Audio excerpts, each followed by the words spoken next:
I stood in front of the mirror, smoothing the front of my slate gray cardigan, trying not to focus on the way my hands trembled. I'd worn this sweater to every major moment in our family's life. Lauren's graduation, her wedding, the christening of both my grandchildren today. I was meeting her at the notary's office to hand over the deed to the house I'd lived in for more than 30 years, but all I could see in the mirror was a woman who suddenly felt very small in the life she'd built. I reached for the pearl pin Robert gave me. The Christmas, before he passed his quiet way of saying, "You're my home. Before I go any further, let me know where you're listening from in the comments and hit that like and subscribe button if you've ever given something away that mattered more than people realized." My name is Marilyn Everett. I'm 67 years old. I taught 3rd grade at Lincoln Elementary for more than 3 decades and raised my only child in a brick home on Alder Lane in a town that used to feel small enough for neighbors to wave from their porches. Robert and I bought the house the summer Lauren turned 12. He worked double shifts at the mill, and I picked up tutoring on weekends just to make that down payment. We painted the porch ourselves, laid down garden stones one by one, and planted maple trees in the backyard, because Robert said someday they'd shade our grandchildren. We didn't take fancy vacations. We didn't wear designer shoes. But we built something lasting, the kind of life that left a mark on wood floors and photo albums and bedtime stories. I still knew exactly where the floor creaked near the pantry and which cupboard had the little heart Colin carved with a butter knife when he was 5. Everything in that house had a story, and I had always imagined I'd leave it to Lauren in a will someday. Not like this, not with me still breathing and sleeping one floor below the memories. But Lauren and Russell had made their case clearly. They wanted to renovate, open the kitchen, modernize the layout, create space to grow for the kids. They talked about refinancing and equity, and what a blessing it would be if I transferred the house early while I could still be part of the process. "Don't you want to see your grandchildren enjoy it?" Lauren had asked, and of course I did. So I said yes, quietly, hoping it would bring us closer instead of pushing me out. Russell was already at the notary's office when I arrived. Sharp suit, bright smile. The kind of man who orders still water and checks his watch twice before noon. Lauren wore navy like she was headed to a board meeting, not accepting the home. Her father and I once scrubbed down on our hands and knees. I smiled and handed over the papers neatly tucked inside a floral folder I'd had since the PTA days. Nobody looked nervous. They looked relieved. The notary walked us through the formalities. Russell chimed in with an occasional joke about zoning permits and resale values. Lauren nodded along her face, polite and unreadable. Signed every page without comment, and when the notary finally stood to congratulate my daughter on her new home, she simply said, "Thank you, not to me, but to him." We drove home together, and they talked over each other about granite countertops and knocking down the wall between the dining room and den. I sat in the back seat, thinking about the hydrangeas Robert planted the spring before the cancer came, the ones that bloomed early last year, like they couldn't wait to see the sun again. I wondered if those bushes would make it through the remodel, or if, like the fireplace and the lilac wallpaper in the upstairs hallway, they too would be deemed outdated when we pulled into the driveway. Russell turned and asked if I'd mind moving to the guest room downstairs. He mentioned something about my knees and the stairs, and how Abby could really use the upstairs bedroom. Now that she was older, I said nothing, just nodded as the maple leaves fell across the windshield like they were trying to cover something too raw to name. The first night in the downstairs guest room was colder than I expected. The air felt heavier, quieter. My things had already been boxed and pushed against the far wall. Books, linens, a few framed photos of Robert and Lauren over the years. The room had been mostly used for storing holiday decorations and extra towels. Now it was mine. The mattress was too firm. The window looked out at the side of the neighbor's garage, and I could hear the hum of the refrigerator through the wall. Still, I told myself this was just temporary, that it was practical. The next morning, Russell had a designer walking through the front door before I'd even finished my toast. She was tall and brisk, with a clipboard in one hand and her phone in the other, barely glancing up as she moved from room to room. "We'll open up this wall," she said, pointing between the living and dining spaces. "Get more light in. That fireplace has to go, obviously. It's wasting valuable square footage." I stood near the staircase, gripping the banister. "My husband built that fireplace," I said. "He laid the stone by hand." The woman didn't respond. She just scribbled something down and turned toward the kitchen. Lauren came in a few minutes later with a swatch book and a smile that didn't quite reach her eyes. "Mom, we're trying to modernize. It's been 30 years. Things look dated." Her voice was soft, careful. "But everything still works," I replied. "We always kept up with repairs. It may be old, but it's sound." Russell appeared beside her and clapped his hands once. "We're not saying it isn't. We just want to give it new life. Something that reflects who we are now." I nodded, though I didn't feel part of that we. By the end of the week, workers had arrived with ladders and tools, pulling down wallpaper, boxing up more of my belongings. I caught Colin one afternoon, carrying a box of my cookbooks to the garage. "Need help?" I asked. "Sure, Grandma," he said, setting the box down and wiping his hands on his jeans. "Mom says they're making space in the dining area." We walked back inside together. "Why did you give them the house?" he asked, as we stepped over a plastic tarp. "You could have waited, left it in your will." I paused, unsure how to answer in a way that made sense. They said they needed more room, and I wanted to see them enjoy it while I was still around to watch. He didn't say anything for a moment, but "It doesn't feel like it's yours anymore." I nodded. It doesn't look like mine either. That night, I walked past the kitchen to find one of my aprons folded neatly on the counter. The drawer where I used to keep it had been emptied to make room for new utensils still in their packaging. Abby was upstairs, her music playing low through her bedroom door, and Lauren and Russell were in the den reviewing floor plans. The next day, Lauren told me she was hosting a dinner for Russell's coworkers and their spouses. "It's important," she said. "He's in the running for a regional director position. We want everything to look polished." I offered to make dessert my apple pie recipe, the one Robert always asked for on his birthday. I spent the day slicing apples, chilling the dough, brushing the crust with egg wash, just like my mother had taught me. The smell filled the downstairs hall, warm and cinnamon-rich, a scent that once meant home. When I brought the pie into the dining room that evening, the table had already been set with fine glassware and name cards. A triple-tiered cake from a French bakery sat in the center. "Oh, Mom," Lauren said, catching sight of me. "That was sweet of you, but we ordered dessert already." Her tone was light, but she didn't meet my eyes. One of the guests glanced over awkwardly. Russell chuckled. "We'll save it for breakfast," he said quickly, trying to smooth things over. I turned back toward the kitchen and placed the pie gently on the counter. I cut a slice for myself and ate it alone, the crust still warm, the filling just right. Robert would have closed his eyes and said, "Perfect, as always." I finished the last bite slowly, then wiped the plate clean. Later, as I loaded the dishwasher, one of the guests joined me. Janet, I think her name was. "Beautiful home," she said. "Are you Lauren's mother?" I nodded. "Yes, I used to own this house." Her eyebrows lifted. "Used to," I explained as simply as I could. "I gave it to my daughter a few months ago. I live here with them now." She smiled. "That's so generous of you.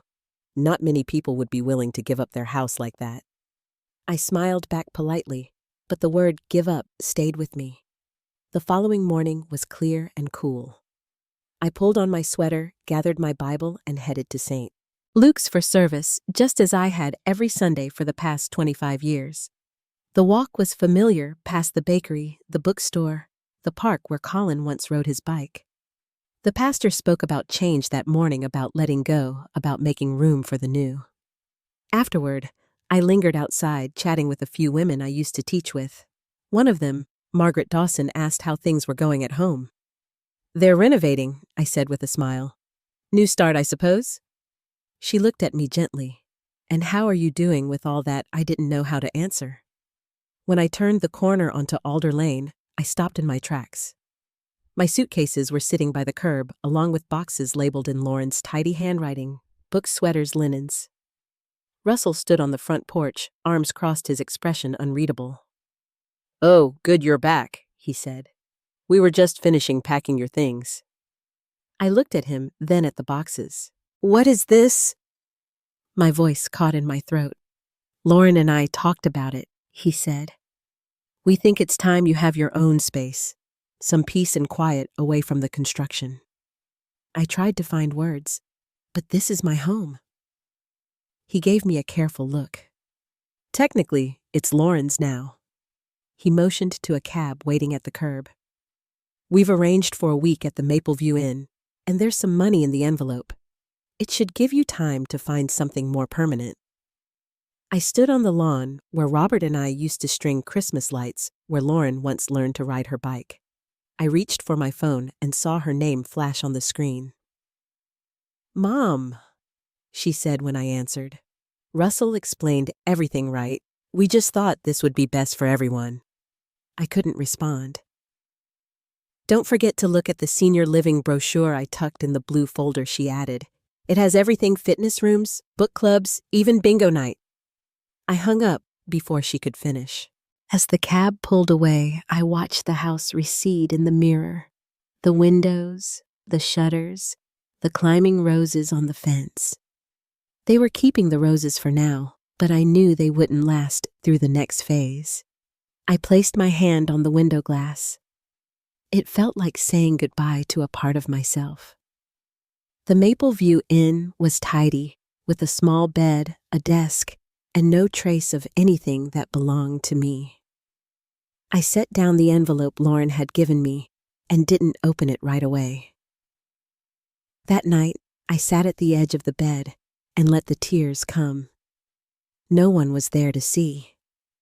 Tomorrow, I would have to begin again. But tonight, I needed to grieve the life I had given away. The first few days at the Mapleview Inn passed slowly. I kept the curtains open during the day, not because I enjoyed the view, but because it reminded me that the world was still moving outside those four walls. The room was neat, simple, with soft beige bedding and a narrow desk under the window. A television hung on the wall, but I didn't turn it on. I spent most of my time unpacking and repacking the same few boxes, trying to decide where things should go when I didn't know where I'd end up next. One afternoon, I came across a photo Robert and I had taken the day we bought the house. We were standing by the front steps, his arm around my shoulder, my hand holding a ring of brass keys. We both looked proud and just a little tired, like two people who knew the road ahead wouldn't be easy, but had decided to walk it together anyway. I placed the frame on the nightstand and stared at it for a long time. On the third morning, I called a few rental listings. One place smelled of old carpet and mildew. Another was too far from town.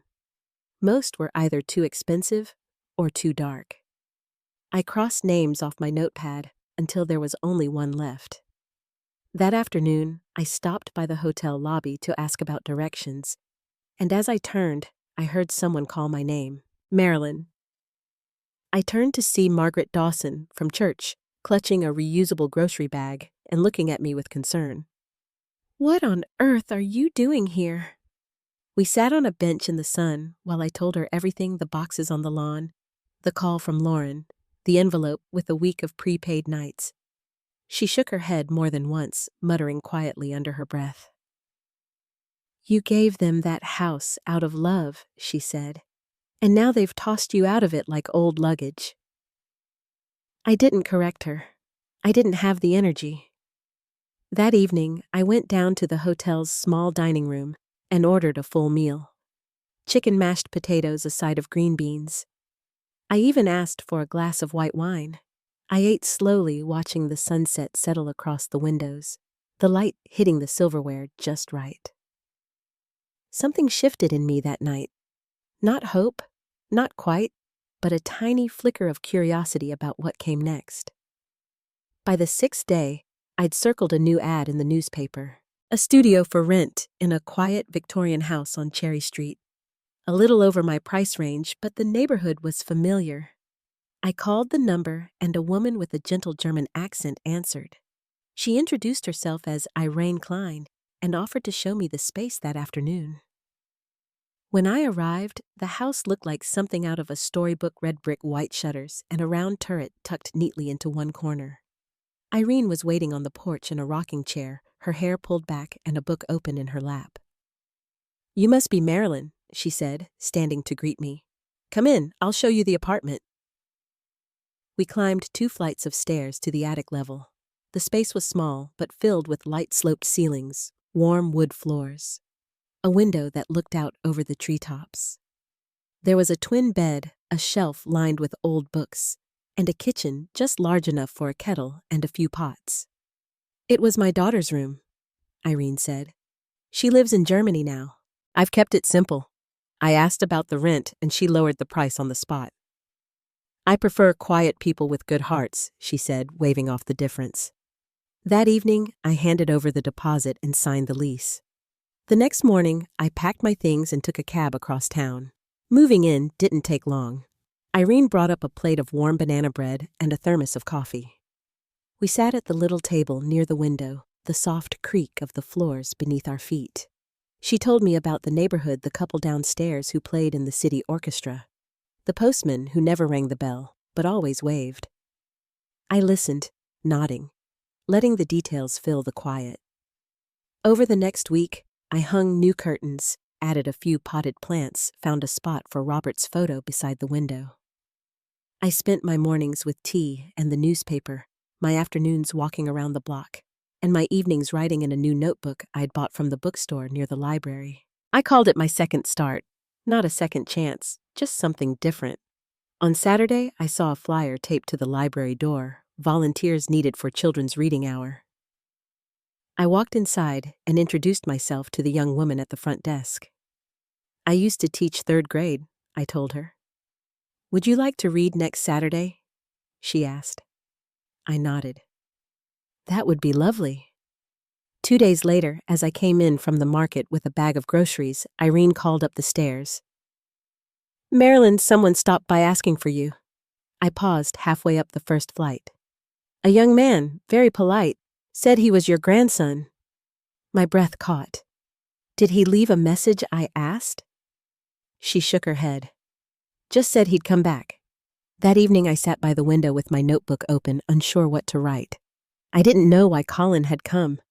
I didn't know if Lauren knew. The next morning, the doorbell rang. When I opened it, Colin stood on the porch, his hands in his pockets, his shoulders slightly hunched. "Hi, Grandma," he said.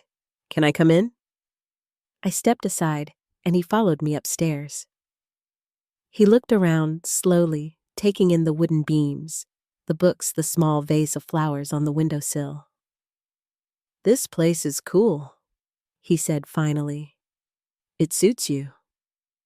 I poured him a glass of orange juice and set out a plate of shortbread cookies I'd picked up at the market. He sat at the little table, glancing at the shelf of photographs. "How'd you find me?"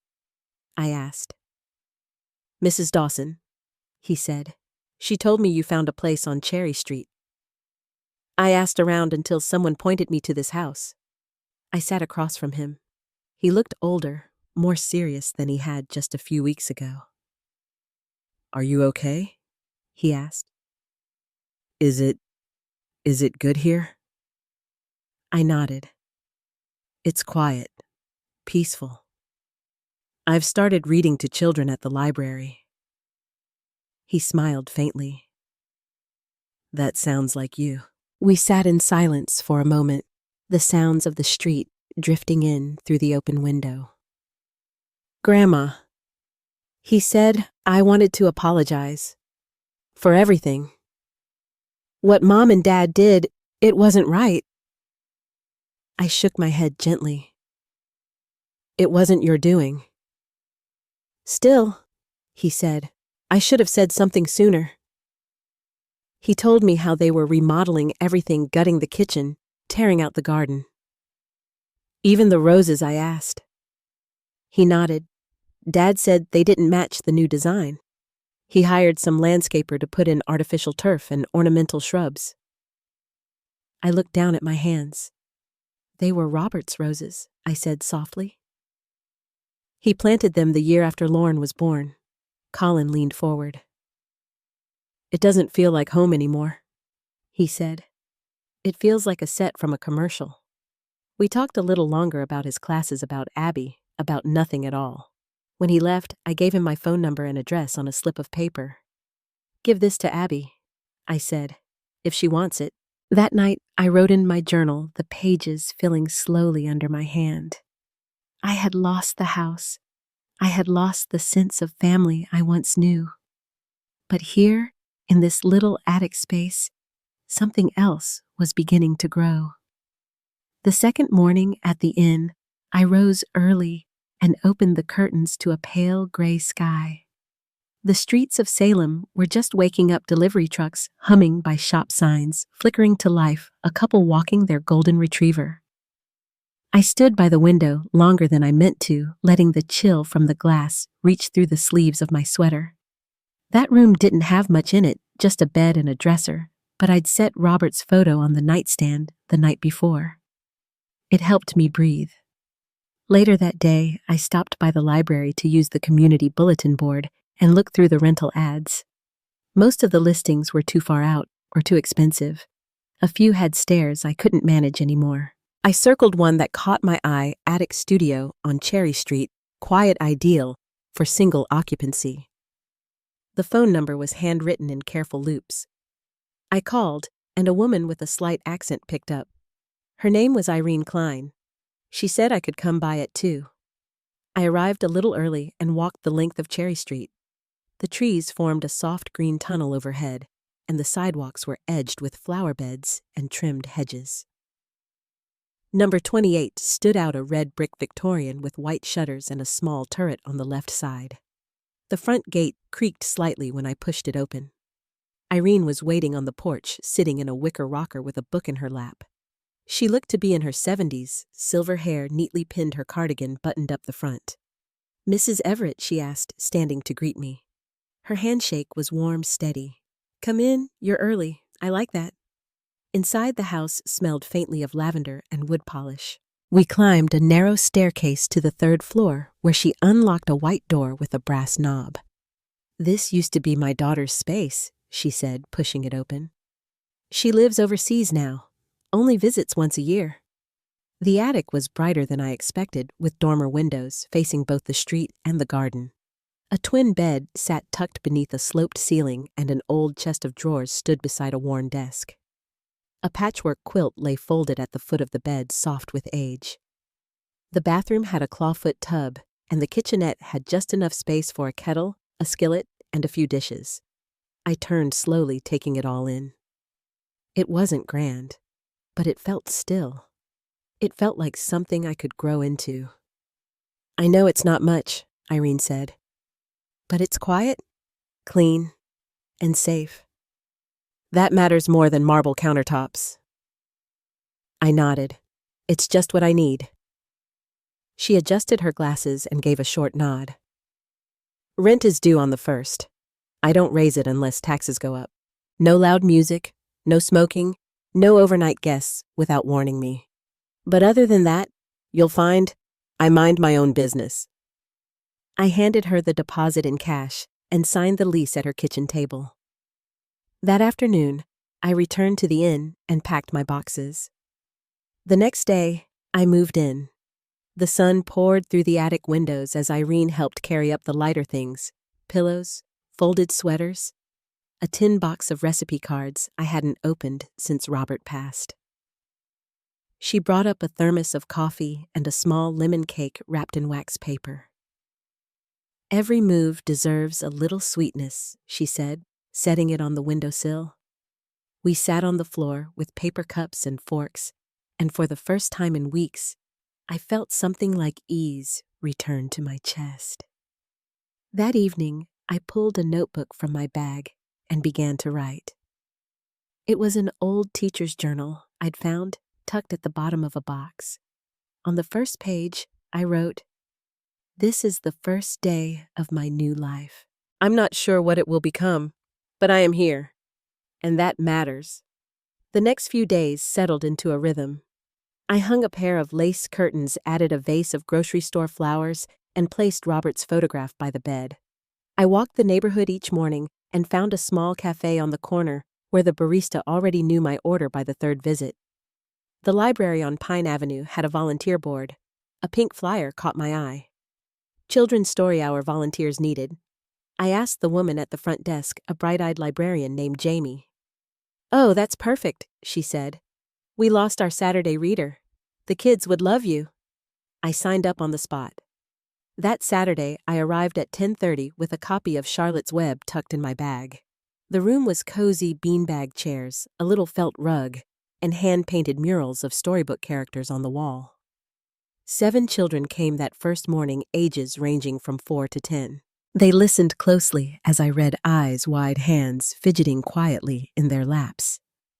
Afterward, we drew pictures of talking animals and folded paper spiders with pipe cleaner legs. I hadn't felt that kind of purpose in a long while. Back at home, I told Irene about the reading group as we sat in her kitchen sharing afternoon tea. She smiled. Once a teacher, always a teacher. I nodded, wrapping my fingers around the warm cup. It's nice to feel useful again. She looked at me over the rim of her glasses. It's not about being useful. It's about being seen. The next afternoon, I returned from the grocery store and found a note slipped under my door. The handwriting was familiar, tight-slanted. I opened it slowly. "Grandma," it read. "Roger told me where you were. Don't tell Mom and Dad. I just wanted you to know I miss you. I hid the ballerina figurine you love. Mom wanted to throw it out, but I couldn't let her. I'll try to visit soon. Love, Abby." I sat down on the edge of the bed and read the note twice. Then I folded it carefully and placed it in my journal. That night, I wrote a letter back. I told her about the attic, the Saturday story group, the roses blooming outside my window. I didn't mention the house. I didn't ask questions. I just told her what I would have told her if she were sitting beside me, legs curled under, asking for tea.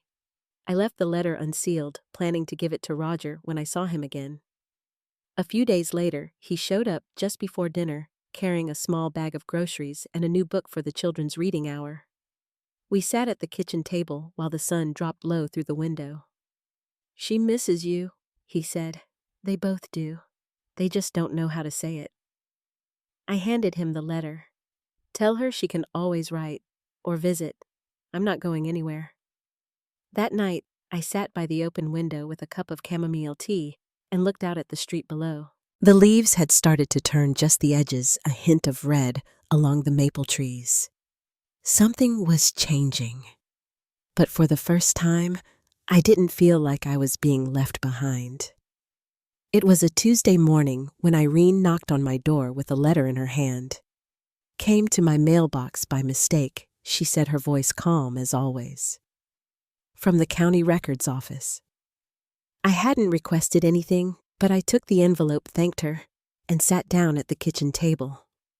The return address was printed in clean black letters. I opened it slowly, the paper rustling under my fingertips. Inside was a copy of a recent deed transfer. I read it once, then again.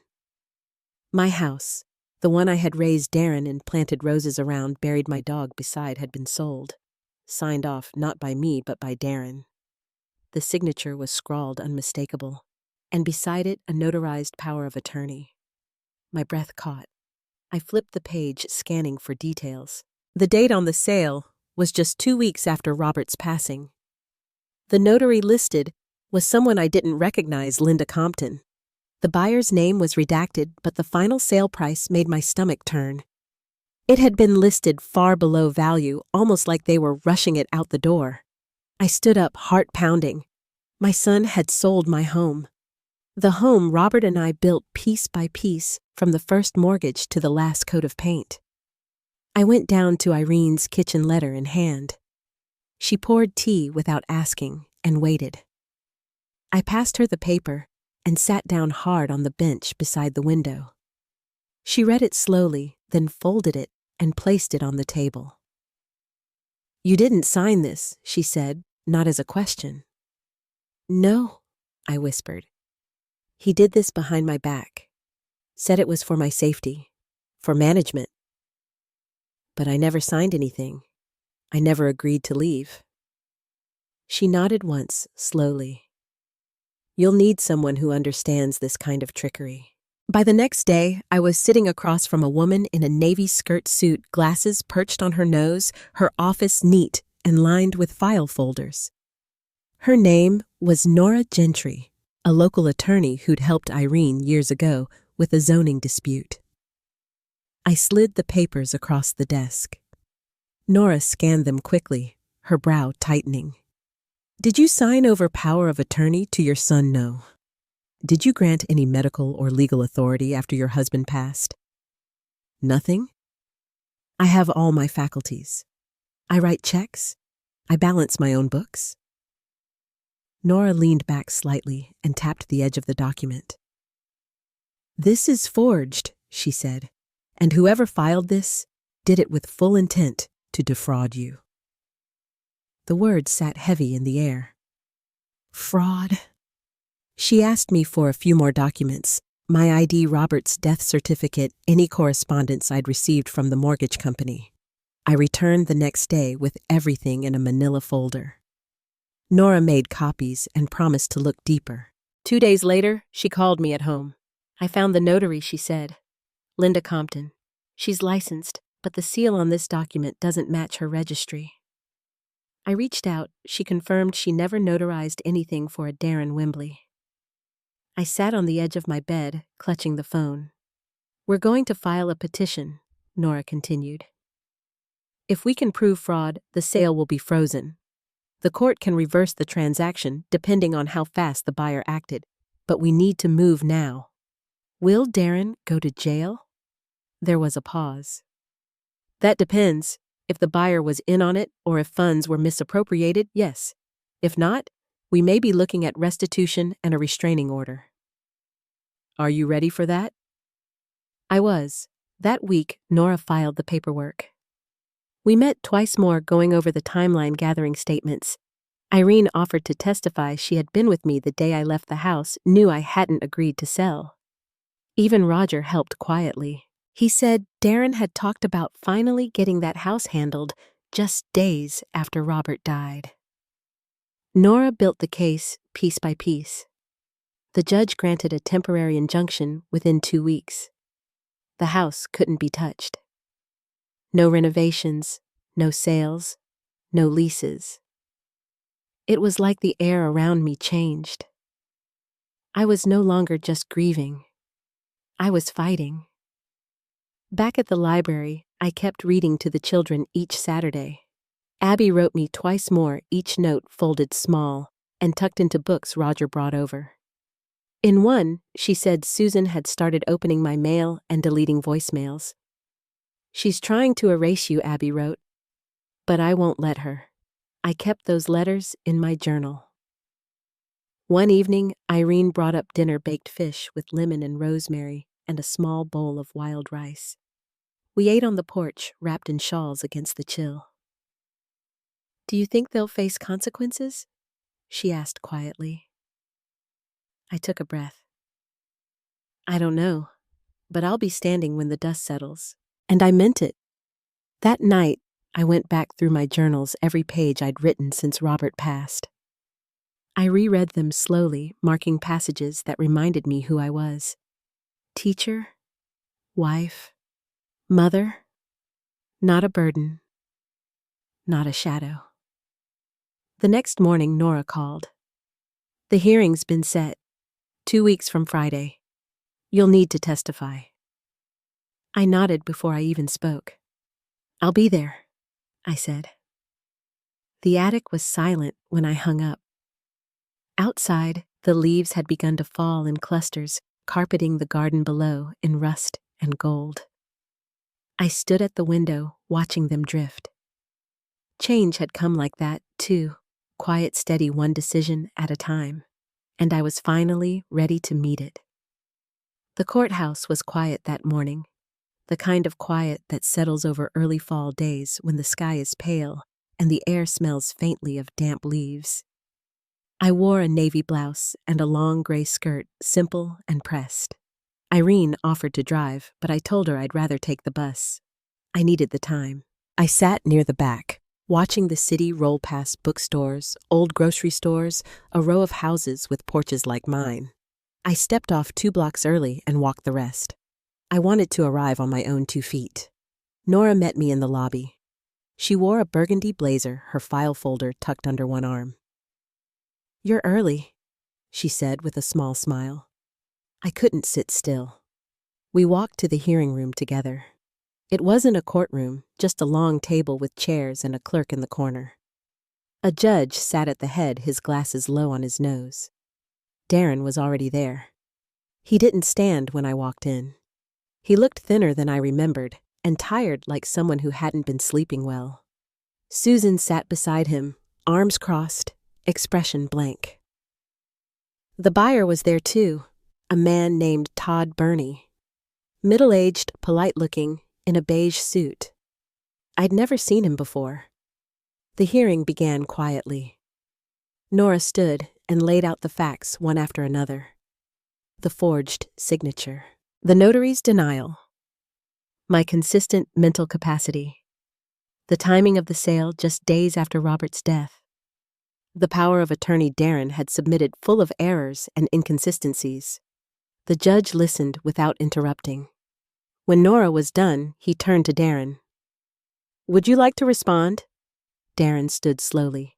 His voice was soft at first. "My mother was not well after my father died. She was grieving and confused. We acted in her best interest. I thought we were protecting her." He gestured toward Susan. She was forgetting things, leaving the oven on. The house needed maintenance. We were trying to keep her safe. Nora stood. There are no records of cognitive decline. No doctor's letter, no evaluation. She's balanced her own accounts and paid every bill on time. Her memory is intact, and she did not grant power of attorney. The judge nodded slowly. Then he turned to me. "Mrs. Wembley, would you like to say anything?" I stood. My hands didn't shake. "My husband died in April," I said. "We were married 47 years. I was not confused. I was mourning." "There's a difference." I looked at Darren. He didn't meet my eyes. I did not agree to sell my home. I did not sign anything. I did not ask for anyone to protect me. I simply asked for time. The room was still for a long moment. Then the judge leaned back. "I've reviewed the evidence. This transaction was executed using an invalid power of attorney. The notary was not involved. The seller did not consent." He turned to Todd Burney. "Mr. Burney, I understand you purchased the property in good faith. However, because the sale was based on a forged authorization, it cannot stand. You will be refunded in full by the seller." Todd nodded stiffly. "Understood." The judge tapped his pen against the folder in front of him. "Mrs. Wembley, the property title will be restored to your name by week's end. I recommend securing counsel to address restitution if you wish to pursue charges." I sat down slowly. My knees felt weak, but my spine held straight. Susan stood abruptly. "This isn't over," she muttered, grabbing her purse. Darren didn't move.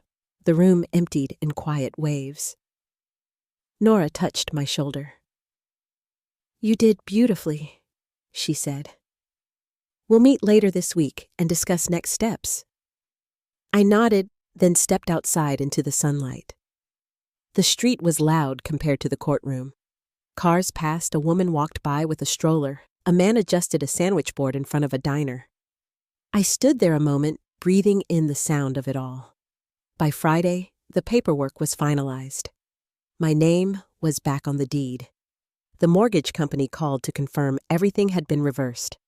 Nora sent a short email with a scanned copy of the judge's order. It was done. Irene baked a pie that night, apple with brown sugar topping, and we sat on her back steps, sharing slices on chipped blue plates. She poured sweet tea into mason jars, and for the first time in months, my appetite returned. "I always knew you'd get it back," she said. "You were never the type to vanish." I smiled and looked up at the stars. It still feels like I'm standing in someone else's life. Like I walked through a mirror. "Maybe you did," she said. "But you walked out too." Later that night, I folded Nora's email and tucked it into the back of my journal. Abby had sent another letter that afternoon, slipped through the slot in the door. This one was shorter. Just a drawing, really me, standing in front of a house holding flowers. Her handwriting in the corner said, "You're still home." I left it on the windowsill beside my bed. Outside, the wind moved through the trees, and I knew something else was coming. Something wasn't finished yet. I could feel it long before the phone rang, the sense that Darren wouldn't give up easily. The court had handed my house back. My name was on the deed again, but Susan's silence and Darren's look as he left the hearing had settled into the back of my mind like a stone. The days that followed were oddly quiet. I went to the library, volunteered my hours, baked bread with Irene, and swept the porch clean, but I kept glancing at the mailbox and the phone as if waiting for the next storm. It arrived on a chilly Wednesday afternoon, just as the leaves were swirling down Maple Lane in thick golden waves. The call came from Nora. She sounded more serious than usual. "You'll want to sit down, Linda." I gripped the phone a little tighter and leaned against the kitchen counter. "What is it?" she explained in slow, careful words. "Darren's filed a countersuit. He's contesting the reversal, claiming you're not competent to handle your affairs, and he wants conservatorship. There's also a claim that you coerced him and that you're withholding funds from the estate." My heart beat hard. I sat down, trying to make sense of the words. Nora continued. "He's asked for an emergency hearing next week. He's bringing letters from Susan and statements from a neighbor who says you've been acting confused. It's not enough to win, but it's going to get messy." I thanked her and set the phone down. I sat for a long while at the kitchen table, staring out at the garden, the faded blooms of the last rosebush. I thought of Robert, how he would have put his hand on mine and simply said, "Stand your ground." I knew I had to. I called Irene first. She came over in a hurry, bringing her calm presence and a basket of scones. She listened as I told her everything. "He wants to prove you're unfit," she asked, shaking her head. "Anyone who's watched you run this building knows better." The next few days moved in a blur. Nora gathered letters of support from friends, church members, even from Roger and Abby, who wrote that I'd always helped with their homework, paid bills on time, and never missed a birthday. Irene drafted a statement describing how I paid rent, organized neighborhood dinners, and even remembered her cat's name when no one else did. On the morning of the hearing, I dressed with extra care, a pressed navy jacket, my mother's gold pin at my collar. The courthouse was colder this time, but I kept my chin up as Nora and I walked inside together. The judge presiding was different, younger than the first, with sharp eyes behind rimless glasses. Darren and Susan sat at one end of the table, a lawyer at their side. Across from them were Nora and me and two witnesses, Roger and Irene, waiting quietly behind us. Darren's lawyer spoke first, painting a picture of confusion and instability. He said I'd recently forgotten to pay a utility bill, which wasn't true, that I'd misplaced keys, that Susan had seen me wandering at dusk, looking lost. Susan nodded solemnly at each claim. Nora stood and answered every accusation with fact. Bank statements, receipts, letters from neighbors, even a printout from the library showing my volunteer hours. She asked Irene to speak. Irene described in steady words how I managed the house, organized community events, and paid every bill. Roger stood and spoke of how I'd helped him with his college applications and that I remembered details about his classes and friends. When it was my turn, the judge asked, "Do you feel you're capable of living independently?" I looked straight at her. "I do, Your Honor. I have for years. I may be slower sometimes, but I am not confused. I pay my bills, I volunteer, and I care for my grandchildren."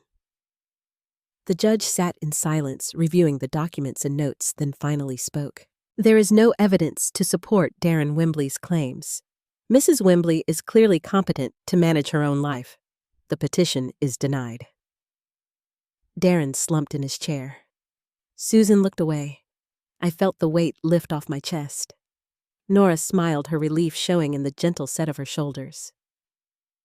Back home, I brewed a pot of tea and sat with Irene at my kitchen table.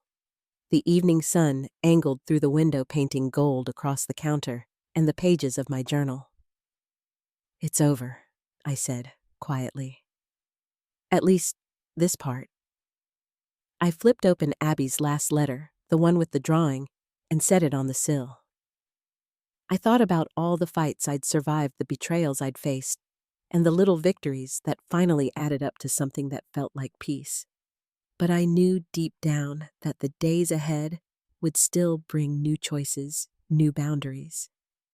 It was time to rebuild my own sense of home. As the house settled and dusk fell, I knew the final lesson would be waiting just around the corner. When the dust finally settled, the days grew longer, and the house felt different, lighter, as if every room had been scrubbed free of all the old tension. Darren and Susan moved out of town quietly, without any farewell or apology. I heard from Roger that Susan had found work across the state, and Darren had started over somewhere new. There was no fanfare, no last word. The hurt they'd left behind softened with time, replaced by a quieter gratitude for what remained. I spent more evenings with Irene, sharing laughter and slices of her famous lemon pound cake, sometimes joined by Roger and Abby, who brought their bright energy and filled my little home with life.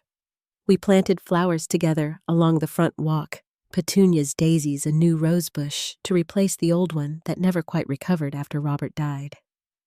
The neighborhood seemed to notice my return to myself.